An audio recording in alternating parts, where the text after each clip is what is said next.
Check this out. Thank you, Karine. Why is President Biden afraid of China? The president is not afraid of China. Well, Did you see the president last week when we went to Ukraine, went to Kyiv? This is not a president that's afraid of anything. It was a historic trip that many of you said was brave. So clearly, this is a president that's not afraid to go to a war zone. He's not afraid to go there when there's no military presence on the ground. So there's nothing that this president fears. China flew a spy craft over the U.S. The president didn't really do anything to China.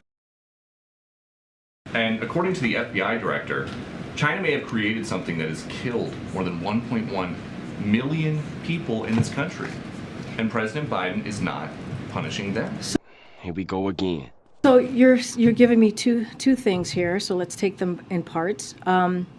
As we talk about the China surveillance balloon, the president did take that down, and he did it in a way that, as it was on its path, we collected information from it. We protected our national security information on the ground, and we did it in a way that was smart, effective, and also protected the American people.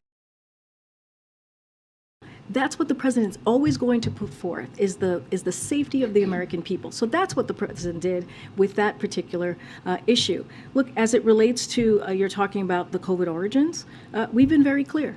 We've been very clear that we need the data, and we need to figure out how to get to the bottom of the COVID origins. Well, duh.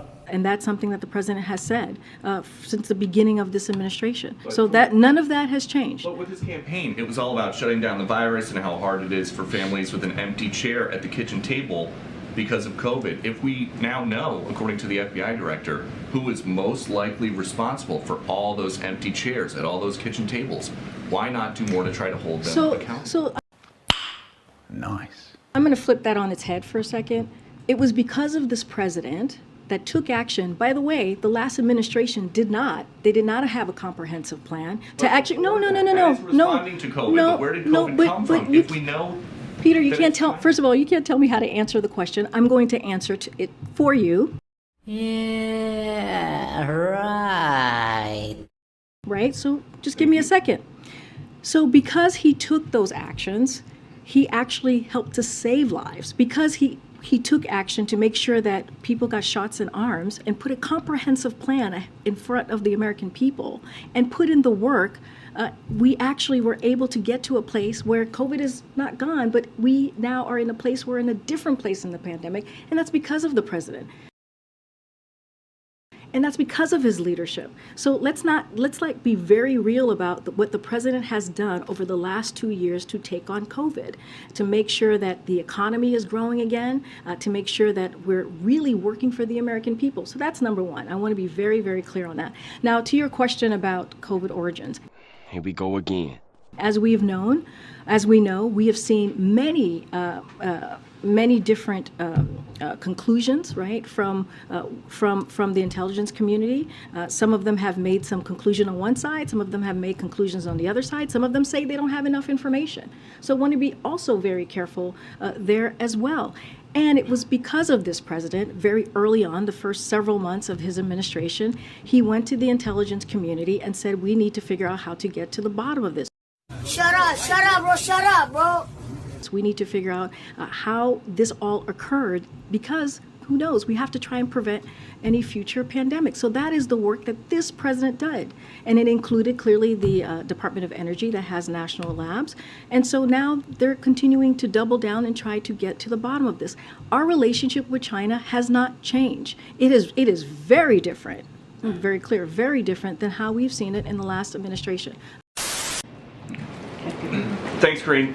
Do you consider Donald Trump to be a political rival of President Biden? I'm not going to speak to that from here. Well, you talk Why? about Trump all the time. So do you consider him to be I don't talk about Trump all the time. ultra MAGA? You guys were criticizing his handling of COVID last week. You've mentioned his January 6th response a couple days ago.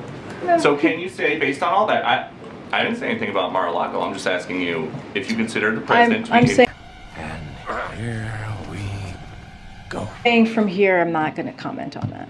Does the president still want to think that he would be very fortunate to run against Trump in 2024, like he has said before? Again, I'm not going to comment on. It's just I'm a not. quote from the president. In the next election, I'd be very fortunate if I had that same man running against me. Does he still? All I think can that? tell you, Peter, is that the president intends to run in 2024.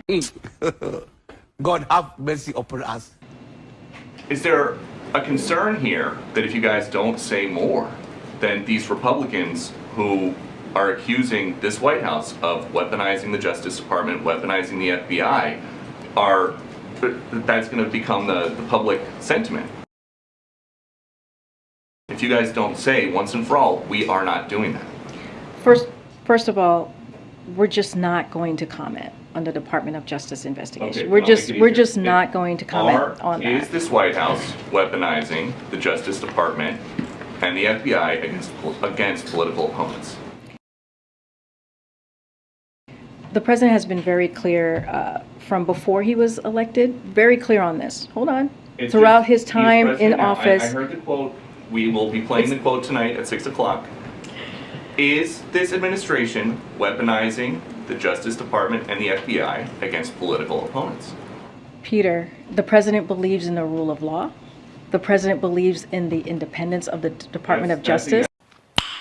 Nice. Yes or no? Just No, is that the is, White House, no, it's a yes or a no for you. I'm answering the question. You may not like it, but I'm answering the question. And I'm answering the figure out what's question and happening. I'm telling you that we are not going to comment Why? Why? Why? Why? Why? on a criminal investigation. The president has been very clear. I laid out what his thoughts were back on January 7th in 2021 about how he saw the Department of Justice. And I'm just going to leave it there. We're not going to comment from here, from this White House, on a criminal investigation that is currently happening. And just one more about the Inflation Reduction Act. Who around here decided that Americans were crying out for more interaction with the IRS? I don't understand your question. You have to say more. Do you think it's going to be popular when the 87,000 new employees hired by the IRS go around and start auditing people to pay for the Inflation Reduction Act? So it's very clear, the IRS commissioner was very clear on this. He said that on the record, that this will only apply to those earning over $400,000. Yeah, right.